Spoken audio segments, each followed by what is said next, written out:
দেশনায়ক মাননীয় এই অযাচিত বিশেষণগুলা শুনতে পছন্দ করেন না আমাদের চেয়ারম্যান জনাব তারেক রহমান।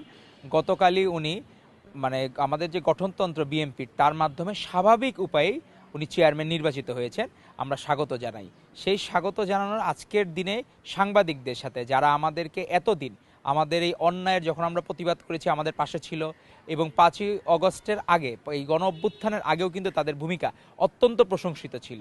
তাদের এই প্রশংসিত ভূমিকার কারণে আমাদের চেয়ারম্যান হওয়ার পর দিনই উনি আজকে সাংবাদিকদের সাথে প্রোগ্রাম রেখেছিলেন। সেখানে নাগরিক টিভির এক ভাইকে ভালোবেসেই মাননীয় বলেছিল, কিন্তু উনি বলেছেন যে আমাকে মাননীয় বলবেন না, কারণ এই অযাচিত বিশেষণগুলা ছিল ফ্যাসিস্ট হাসিনার। তখন সে একটা হীরক রাজার মতো হীরক রানীর দেশে এইসব বাস্তবায়ন করতো। তাকে লম্বা করে বলতে হইতো, জননেত্রী বলা লাগতো, মাননীয় বলা লাগতো, আপা বলা লাগতো। এগুলা ছিল তার ট্রেডমার্ক শব্দ।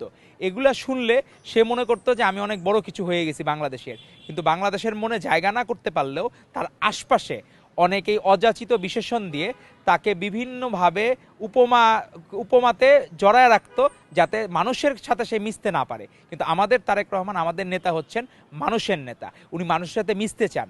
যখনই এই মাননীয় দেশনায়ক, উনি নিজে একদম প্রেস রিলিজ দিয়ে মানা করেছেন যে দেশনায়ক যাতে ইউজ না করা হয়, এবং আজকে বললেন মাননীয় যাতে ইউজ না করা হয়।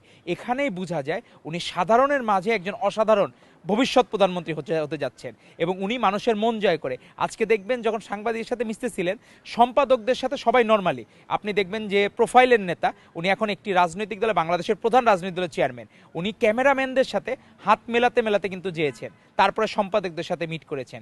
তো এখানেই অনন্য আমাদের চেয়ারম্যান জনাব তারেক রহমান, এবং উনি যে নতুন রাজনৈতিক ধারা উপহার দিতে চান, সেই ধারারই আজকে একটা উদাহরণ সৃষ্টি করলেন, অনন্য উদাহরণ সৃষ্টি করলেন, যে উনি দেশনায়ক আর আমাদের হচ্ছে মাননীয় উনি পছন্দ করেন না, এবং উনি ভবিষ্যতে চান এই অযাচিত বিশেষণগুলা যাতে ইউজ না করা হয়। বাকি দেশগুলোতে ফার্স্ট ওয়ার্ল্ড কান্ট্রিতে কি হয়, মিস্টার মিসেস এই পর্যন্ত তারা বলে অ্যাড্রেস করার ক্ষেত্রে, মানে হইলে বিশ্বনাথ প্রাইম মিনিস্টার, মিনিস্টার অমুক, মিস্টার অমুক, এতটুক পর্যন্তই। তো উনি বাংলাদেশেও এরকম রাজনীতি করতে চান যে যে জায়গায় হচ্ছে যতটুক দরকার ততটুকু যাতে বিশেষায়িত করা হয়, এর বেশি কোনো প্রয়োজন নাই। ধন্যবাদ আপনাকে।